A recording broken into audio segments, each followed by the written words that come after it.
Oke, assalamualaikum warahmatullahi wabarakatuh. Ya, terima kasih telah bergabung dengan channel ini, di mana pada kesempatan kali ini kita akan membahas tentang ethical principle in palliative nursing, ya, atau istilahnya adalah prinsip etik dalam keperawatan paliatif. Nah, kita bicara perawatan paliatif, memang banyak hal yang bisa kita diskusikan. Namun kali ini kita akan bahas tentang bagaimana sih prinsip etiknya terkait dengan berbagai isu yang muncul untuk perawatan paliatif. Itu banyak sekali ya teman-teman, sehingga kita harus memahami betul bagaimana kita sebagai perawat dalam memberikan asuhan perawatan khususnya di palliative care. Kalau kita bicara palliative care itu intinya adalah suatu bentuk pelayanan yang memang dalam spesifik ya, pelayanan kesehatan yang memang manusiawi, dengan tujuannya adalah untuk menghilangkan atau mengurangi penderitaan dan meningkatkan quality of life ya, penderita dan keluarganya juga ya. Jadi ini diarahkan kepada beberapa jenis pasien yang mungkin sudah mengarah ke PST atau pasien stadium terminal. Nah, hal ini tentunya membutuhkan pelayanan yang spesial ya. Maka disinilah perawat paliatif menjadi aspek penting pada sebuah pengobatan ya. Kalau kita lihat dari isu-isu etik, khususnya ada namanya hidup dan mati ya. Mempertahankan atau mengakhiri, memberikan makanan dan minuman, mengakhiri bantuan kelangsungan hidup. Ada juga AIDS ya. Nah, ini special ethical issue related to the profession of nursing. Ini sangat korelasi dengan profesi sebagai perawat. Kita lihat isu kebijakan perawatan paliatif di Indonesia. Yang pertama itu kurangnya sumber daya manusia serta mekanisme pembiayaan kesehatan ya, yang merupakan hambatan yang besar untuk mengakses paliatif dan end of life care ya. Jadi end of life care tahu ya, perawatan sebelum meninggal dengan damai ya. Jadi harapannya dengan kita berikan perawatan yang bagus, yang sesuai dengan SOP, pasien yang sudah notabene tadi ya PST, pasien stadium terminal, dia bisa menjalani hidupnya sisa umurnya dengan bahagia tanpa ada hal-hal yang membuat dia tidak nyaman, baik psiko, sosio, spiritual. Nah, tujuan pembelajaran hari ini adalah mahasiswa mampu menjelaskan prinsip etik pada perawatan paliatif. Nah, kita bahas dulu tentang apa sih palliative care itu. Ya, jadi palliative care itu adalah sebuah ibaratnya segala hal yang bisa dilakukan guna meningkatkan kualitas hidup pasien ya. Kita memandang itu dewasa atau anak-anak dan juga keluarganya. Tadi ya yang saya sampaikan di awal, itu bentuk pelayanan kesehatan yang manusiawi, tujuannya untuk menghilangkan atau meringankan penderitaan dari pasien itu, sehingga tadi QOL-nya meningkat. Itu tidak pandang bulu ya, mau anak-anak, mau dewasa ya, ataupun keluarganya juga. Nah, itu juga berpengaruh ya, yang terhadap apa yang akan kita berikan. Nah, inilah namanya palliative care ya. Nah, dalam mengidentifikasi tidak hanya sebagai assessment belaka ya, tapi harus ada tindak lanjut, harus ada intervensi, harus ada treatment. Tidak hanya lihat dari kondisi yang terjadi ya pada pasien tersebut, tapi kita juga harus memperhatikan dari fisik, psikologi atau spiritual si pasien tersebut. Nah, itulah palliatif ya. Nah, untuk menentukan kriteria penentuan profesi, kita lihat ya, kriteria penentuan profesi ini memiliki batang tubuh pengetahuan atau body of knowledge ya, kemudian pola pendidikan tinggi, berorientasi pada jasa meningkatkan kehidupan manusia, memungkinkan dilakukan mandiri ya, memiliki kode etik, memiliki organisasi kalian. Maka sebagai perawat ya, dalam memberikan asuhan perawatan khususnya tindakan palliative care juga harus diperhatikan terkait dengan kriteria penentuan profesi ya. Nah, kita bicara tentang palliative care ya. Oke. Kita lihat praktek dulu perawatan, nanti baru bahasan tentang paliatif lagi ya. Oke, praktek keperawatan profesional. Kita lihat dari dua sisi ya, teman-teman. Dari sisi sikap dan pandangan keprofesian dan juga dari sisi perundang-undangan. Ya, kalau dari sisi sikap kita lihat kewajiban memenuhi hak masyarakat mendapatkan asuhan perawatan profesional ya, kesiapan perawat melaksanakan praktek keperawatan secara ilmiah dengan benar dan baik dan tanggung jawab. Itu dari sisi keprofesian. Kalau dari sisi peraturan perundang-undangan ya jelas sikap, tingkah laku, kemampuan yang diakui dapat melaksanakan asuhan perawatan yang profesional. Jadi dituntut ya, profesi perawatnya dituntut untuk bisa secara profesional ya. Ini dari dua sisi, dari aturan dan dari sikap sebagai profesi. Kemudian perangkat peraturan perundang-undangan yang harus kita patuhi. Inilah praktek perawatan yang profesional.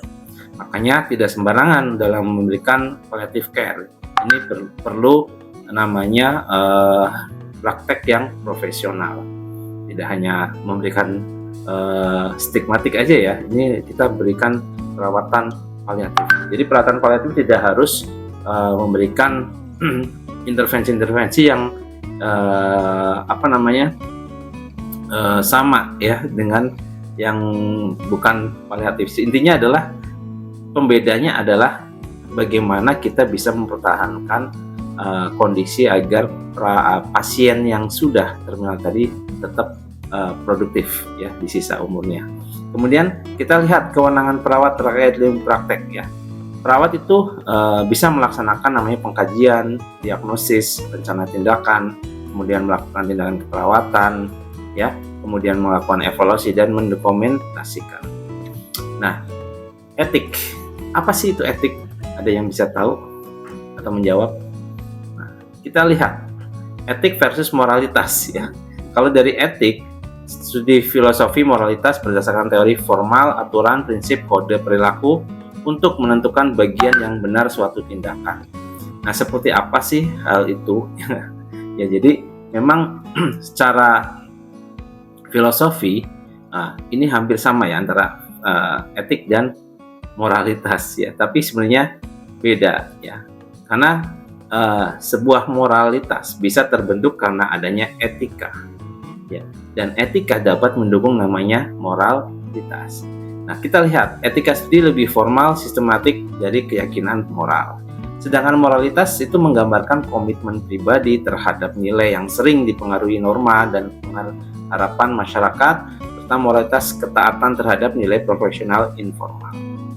Nah, kita lihat pendekatan terhadap etik. Ada etika non-normatif, ada juga di sini terkait etika deskriptif. Untuk meta etik kita lihat ya, konsep dan terminologi linguistik dalam etika. Itu contohnya baik, kebajikan, ya benar, gitu ya. Sedangkan di sini untuk etika deskripsi adalah mengidentifikasi perilaku dan keyakinan etis tanpa melakukan penilaian. Nah, contoh di sini untuk etika non normatif adalah di mata etik bisa dalam bentuk informed consent. Oke. Yang kedua bersifat netral, contohnya antropologi atau sosiologi. Nah, ini ada etika normatif. Normatif kita lihat di sini. Ada filosofi moral yang seharusnya atau sebaiknya. Contoh tadi ya, proses penentuan tindakan moral dalam menjawab apa yang seharusnya saya lakukan dalam situasi seperti ini. Nah, ini dilema etik nanti ya. Kemudian disebut juga etika normatif umum. Nah, jika dilakukan pada disiplin yang lebih spesifik disebut etik terapan. Nah, itulah jenis-jenis etika.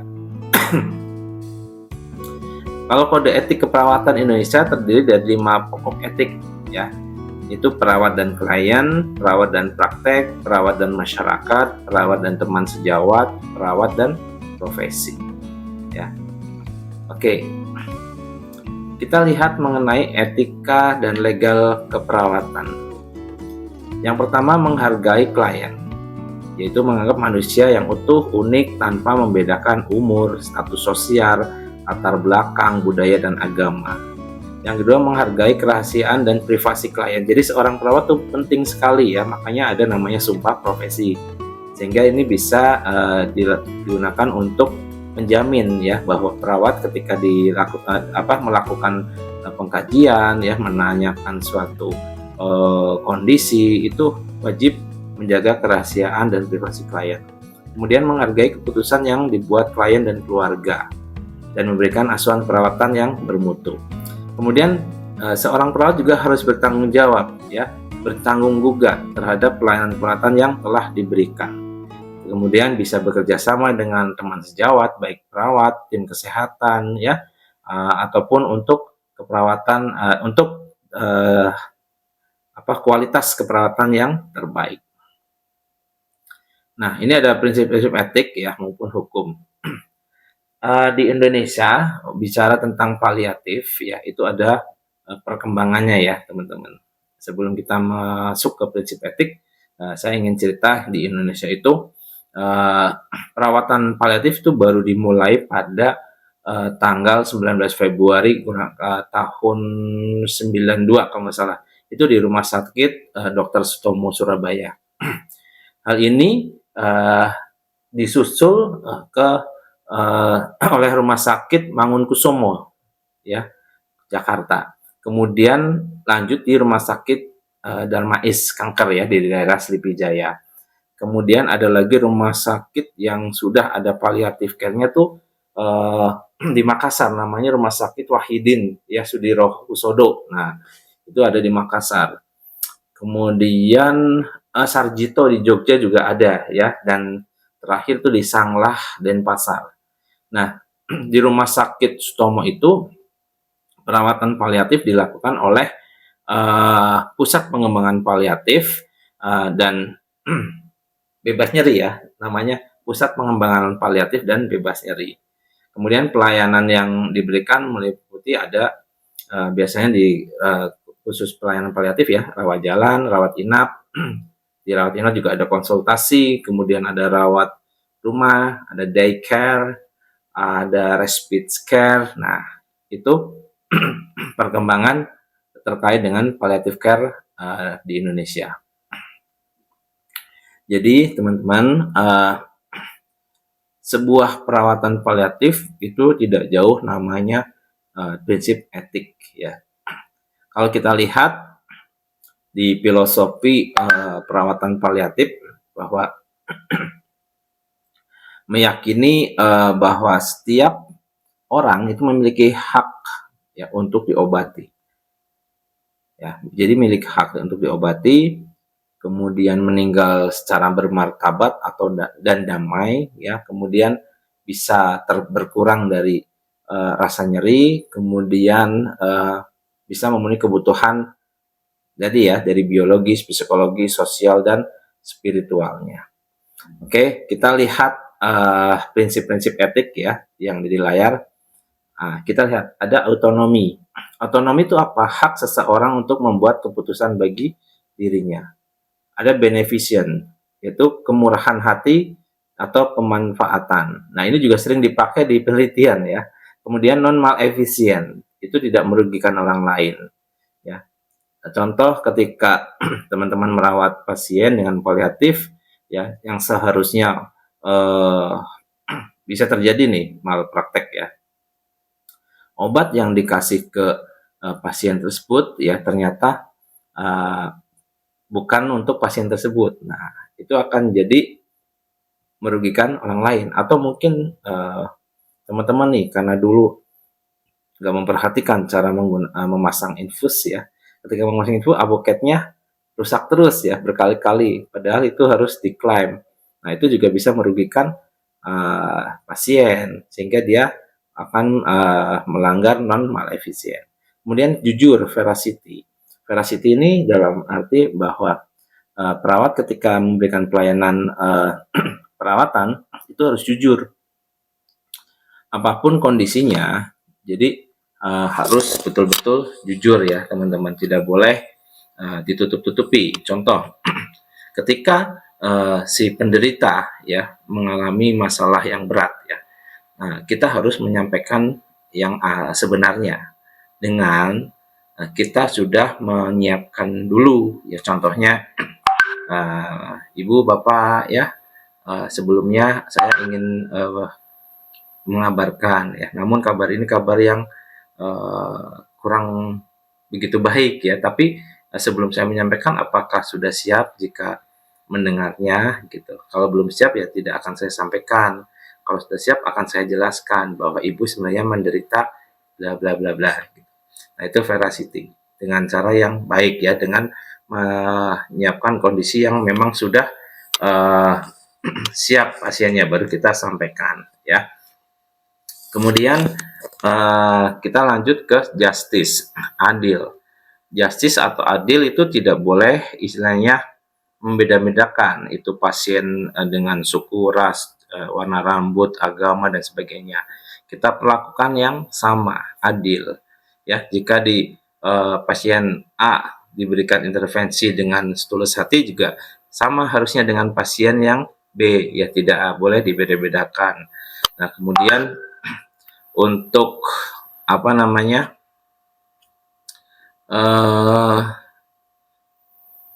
Oh ya, jaminan kesehatan misalkan. Ini sering terjadi ya. Ada dibeda-bedakan Pak seringnya. Itu nggak boleh kalau kita menggunakan prinsip justice. Kemudian fidelity, komitmen. Jadi komitmen ini kita harus punya prinsip yaitu loyal. Nah, dengan kesepakatan tanggung jawab yang diemban. Contohnya apa? Ya misalkan kita sudah janjian dengan pasien. Pada jam sekian kita akan kembali lagi untuk bla bla bla. Nah, kita harus tepati itu janji, ya. Harus sesuai dengan apa yang kita sampaikan. Harus komitmen, gitu ya. Kemudian ada confidentiality, kerahasiaan tadi. Ya, tidak boleh diceritakan ke siapapun, ya. Apa yang disampaikan pasien, kemudian kita obrolin di nurse station. Nah, itu bisa melanggar kode etik ini atau prinsip etik confidentiality. Oke. Kita bahas tentang nanti ada pun ya masalah di palliative care, negligence atau kelalaian ada ya, kemudian malpraktek. Nah, nanti kita cerita sedikit tentang hal itu ya. Nah, kita lihat contoh-contoh perwujudan dari otonomi atau prinsip etik ya, yaitu informed consent. Nah, fungsi informed consent untuk apa, teman-teman? Ada yang tahu? Ada yang tahu nggak? Ya, ada ya, bagus ya. Jadi, informed consent ini memang kita gunakan untuk proses pemberian informasi sehingga pasien bisa memberikan persetujuan atas tindakan yang dilakukan tanpa ada paksaan ataupun tekanan. Ya, jadi memang dari dirinya dia sendiri, gitu ya. Kemudian beneficient atau manfaat. Nah, contoh di sini, perawat menasehati klien tentang program latihan untuk memperbaiki kesehatan secara umum, tetapi perawat mengatakan untuk tidak dilakukan karena alasan resiko serangan jantung. Contohnya seperti ini ya. Dan tadi beberapa contoh sudah saya sampaikan ya. Ya, ini contoh-contoh lain untuk non malefisien ya. Nanti kita lihat contohnya ketika ada pasien yang menyatakan kepada dokter secara tertulis menolak diberikan transfusi darah dan ketika itu penyakit perdarahan atau istilahnya hiperemesis melena ya membuat keadaan klien semakin memburuk dan dokter harus menginstruksikan pemberian transfusi darah. Akhirnya transfusi darah diberikan karena tindakan tersebut tidak merugikan pasien. Oke, kita lanjut ke justice, keadilan ya. Ini ada contoh ketika perawat dinas sendirian dan ketika itu ada pasien dari kelas 1 yang meminta bantuan untuk makan, di saat yang sama terdapat keluarga pasien dari kelas 3 ya, sedangkan meminta bantuan karena pasien mengeluh sesak. Perawat harus tahu bahwa mana yang didahulukan tanpa membedakan berdasarkan status kelas ekonomi. Adil tadi ya, tidak membeda-bedakan. Nah, oke, veracity, kejujuran. Ini contoh, misalkan Nyonya S masuk rumah sakit dengan berbagai macam fraktur karena kecelakaan mobil misalkan. Suaminya juga ada ya dalam kecelakaan tersebut dan meninggal misalkan ya. Nah, selalu bertanya-tanya tentang keadaannya.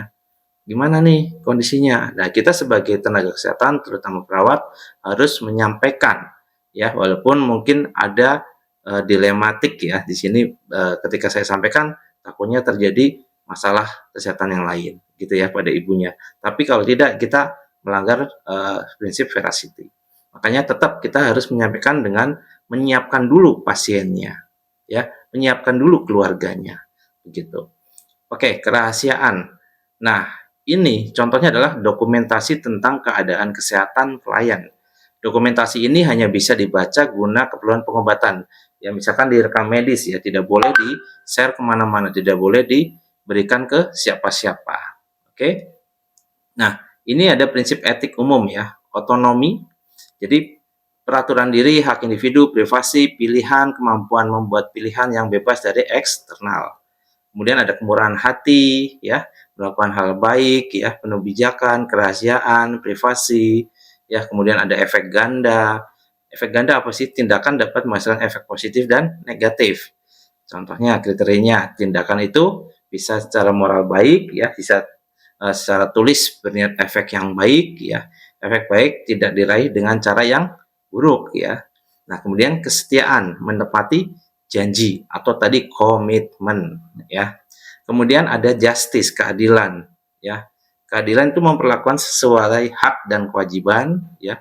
Tidak melihat pandang bulu siapapun dia. Nah, kemudian normal efisien, tidak membedakan untuk mencegah dan menyingkirkan bahaya, ya. Jadi tidak membebankan untuk mencegah dan menyingkirkan bahaya. Kemudian paternalisme, bekerjasama untuk kemurahan hati, kesejahteraan atau kebutuhan orang lain. Nah, ada paternalisme, ya, bekerjasama untuk kemurahan hati, kesejahteraan, kebutuhan orang lain, mencegah keburukan. Nah, terus respect untuk individu, ya. Nah, ini ya, kemudian ada kemuliaan hidup, ada kejujuran. Nah, prinsip dan etik dalam perawatan paliatif yang pertama adalah ada prinsip menghilangkan nyeri dari gejala fisik lainnya. Misal, pasien yang mengalami masalah kanker dan sebagainya, kita diskusi dengan dokter, kita diskusi dengan farmasi, agar bisa nyaman, bisa tidur, bisa tenang ya. Perlu obat apa saja nih? Nah, kalau udah nyeri banget kan bisa ya kita berikan analgetik dari dosis bawah sampai yang tertinggi, sehingga bisa terbebas dari namanya nyeri. Kemudian menghargai kehidupan dan menganggap kematian sebagai proses yang normal.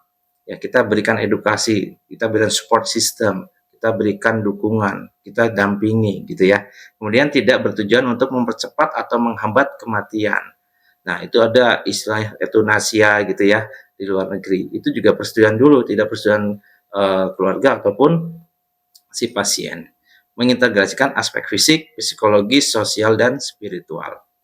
Kemudian ada memberikan dukungan agar pasien dapat hidup aktif mungkin, memberikan dukungan kepada keluarga sampai dengan fase duka cita, kemudian menggunakan pendekatan tim untuk mengatasi kebutuhan pasien dan keluarga, entah dari gizi, ya tadi ya, dokter, kemudian itu semua tim ya, tidak boleh hanya dari satu sisi saja, ya satu keilmuan saja, sehingga dia memang holistik ya untuk palliative care ini. Kemudian menghindari tindakan yang sia-sia.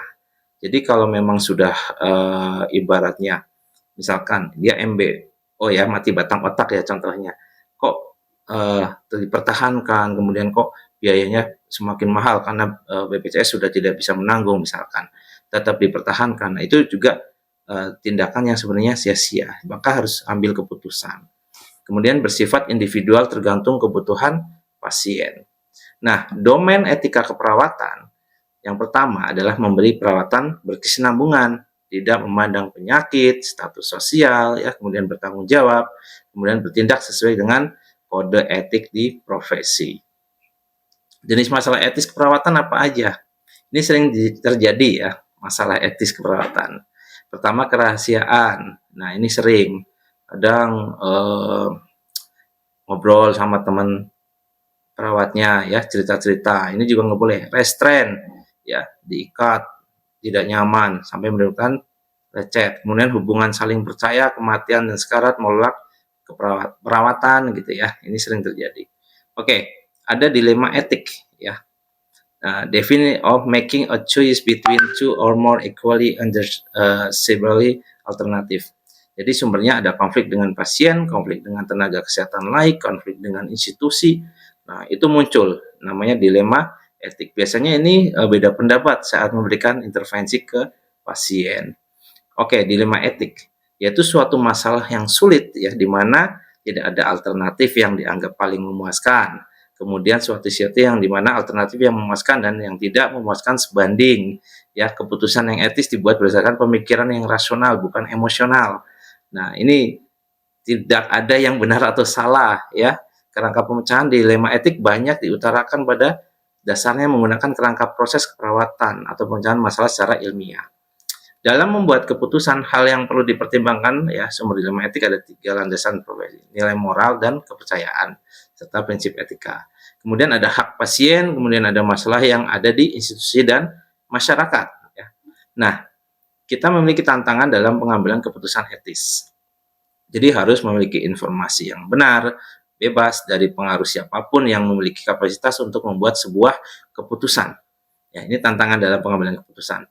Banyak tantangan agar ideal pada akhir hidupnya yang menimbulkan dilema etik bagi perawat dan profesional kesehatan lain. Jadi biasanya di sini diskusi banyak beda pendapat, banyak pemikiran yang berbeda ya, argumen.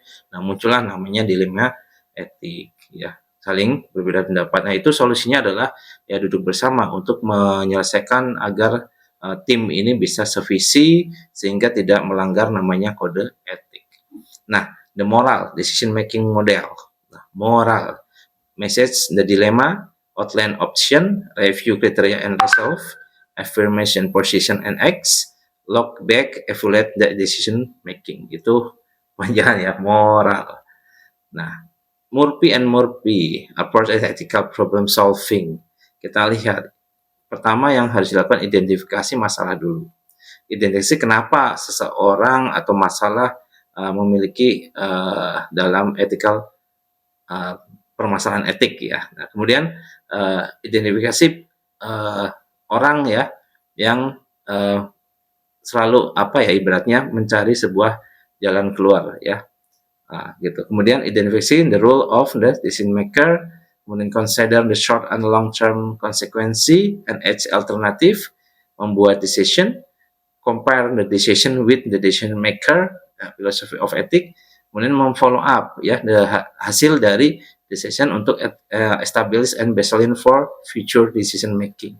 Nah, ini approach to ethical problem solving by Murphy. Oke. Kemudian dari aspek mediko-legal perawatan paliatif, pertama adalah persetujuan tindakan medis atau informed consent untuk pasien paliatif. Ini bisa diberikan informasi contohnya ya untuk dapat bisa memberikan persetujuan tentang tindakan ya untuk dirinya atau apabila dia masih kompeten ya menerima gitu ya, ataupun ada saksi dari anggota keluarga, kemudian waktunya cukup ya pada pasien atau keluarga dalam berpikir, berkomunikasi untuk bisa menentukan sebuah keputusan ya, yaitu menyetujui tindakan yang akan diberikan. Makanya kita perlu sebagai perawat menjelaskan dengan baik, dengan benar, dengan sesuai SOP apa yang akan dilakukan, apa yang akan terjadi, dampak apa yang bisa terjadi dan sebagainya. Ya, kemudian tim perawatan paliatif sebaiknya mengusahakan untuk memperoleh pesan atau pernyataan pasien pada saat ia sedang kompeten ya tentang apa yang harus atau boleh atau tidak boleh dilakukan terhadap pasien tersebut ya. Apabila kompetensinya kemudian menurun, nah, itu akan menimbulkan dampak juga ya. Kemudian pada keadaan darurat untuk kepentingan terbaik pasien, tim perawatan paliatif dapat melakukan tindakan kedokteran yang diperlukan ya, dan informasi dapat diberikan pada kesempatan pertama. Nah, kita lanjut ke resusitasi atau tindak resusitasi pada pasien paliatif. Keputusan dilakukan atau tidak dilakukan ya, ini tergantung ya dari kondisi dari pasien ya. Dan ini bisa dilakukan oleh tim yang kompeten dalam tim perawatan paliatif. Informasi tentang hal ini sebaiknya telah diinformasikan pada saat pasien memasuki atau memulai dalam fase perawatan paliatif. Kemudian tim perawatan paliatif dapat membuat keputusan untuk tidak melakukan resusitasi sesuai dengan pedoman klinis di bidang ini, yaitu apabila pasien berada dalam tahap terminal dan tindakan resusitasi kalau diketahui tidak akan menyembuhkan atau membaik ya kondisinya, maka bisa dilakukan gitu ya.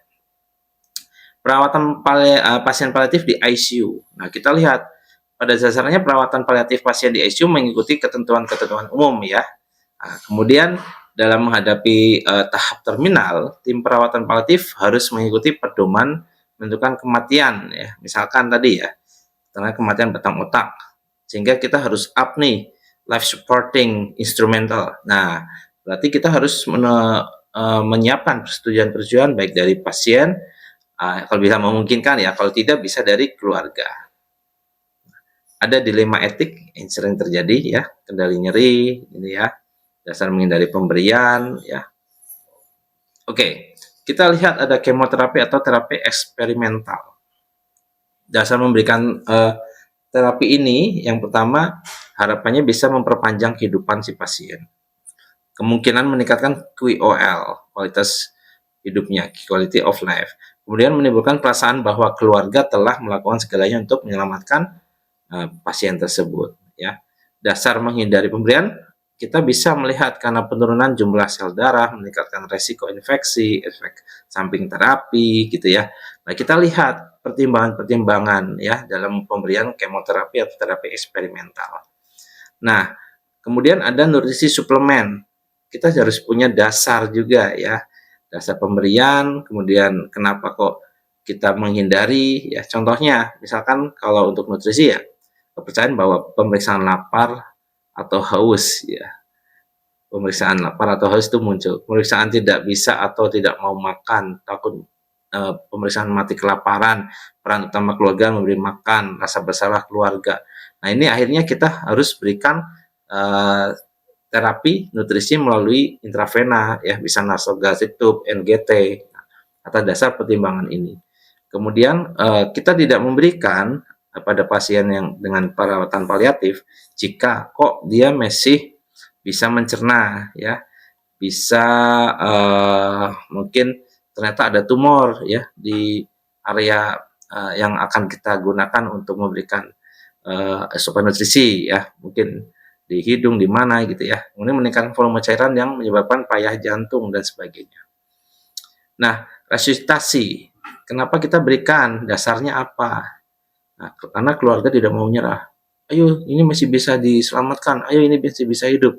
Akhirnya dilakukan CPR, ya resusitasi, ya. Kemudian pasang EET, ya, pasang sporting life instrumental, gitu ya. Nah, kita berusaha dulu.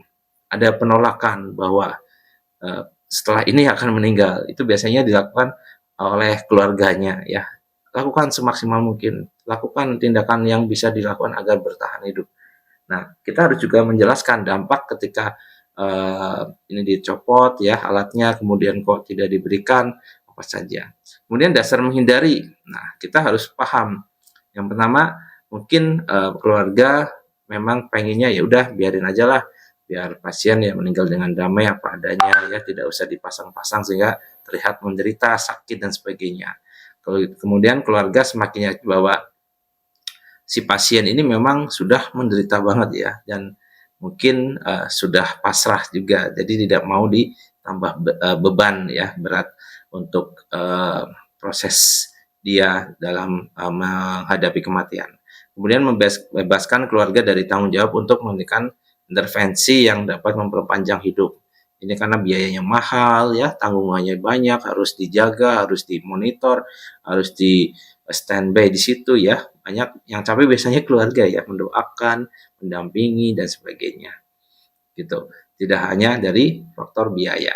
Oke, hak pasien. Hak pasien dalam perawatan paliatif itu pelayanan yang manusiawi, pelayanan yang bermutu baik, bisa memilih dokter, ya, kerahasiaan dari penyakitnya dan sebagainya bisa terjamin. Kemudian informasi tentang penyakitnya juga bisa didapatkan sedetail mungkin. Kemudian meminta tidak diberi informasi tentang penyakitnya juga boleh. Ini termasuk hak dari pasien. Ya. Nah, kemudian bisa menolak ya tindakan yang akan dilakukan.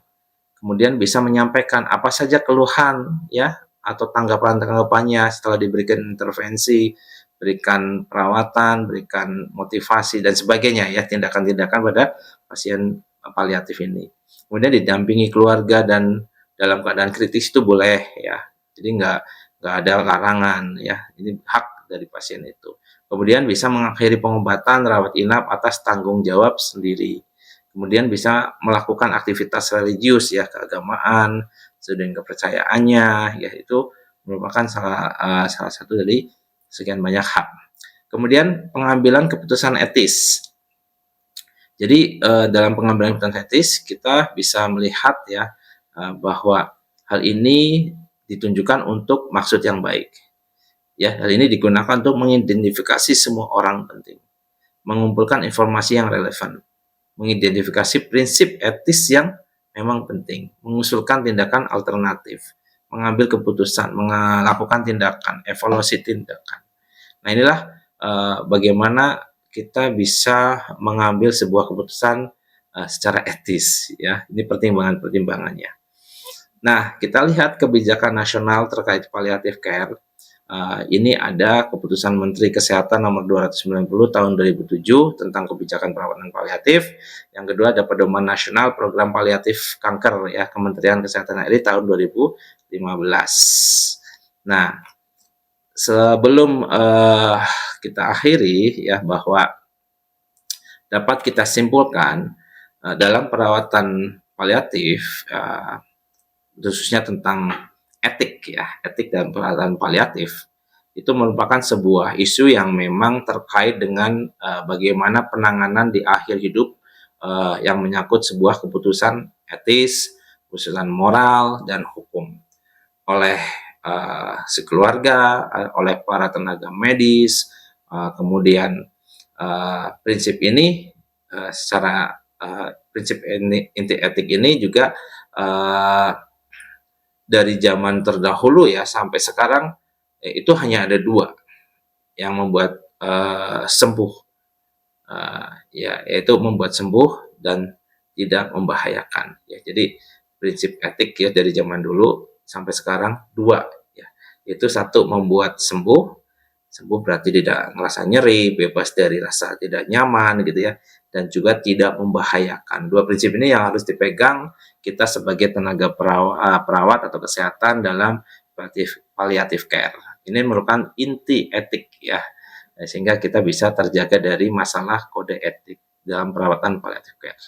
Ya, mungkin itu sekian. Bila ada pertanyaan silakan berikan di kolom komentar dan silakan bisa di-share ya. Terima kasih banyak, semoga bermanfaat. Sampaikan bila ini bermanfaat ke orang lain. Jika tidak, ya gunakan untuk diri sendiri menambah pengetahuan ya. Thank you untuk semua perhatiannya dan salam sehat. Kita tetap semangat ya untuk menjalani hidup dan semoga saya doakan semua yang menonton sampai selesai ini dalam keadaan sehat, semangat dan produktif. Terima kasih. Wassalamualaikum warahmatullahi wabarakatuh. Sampai jumpa.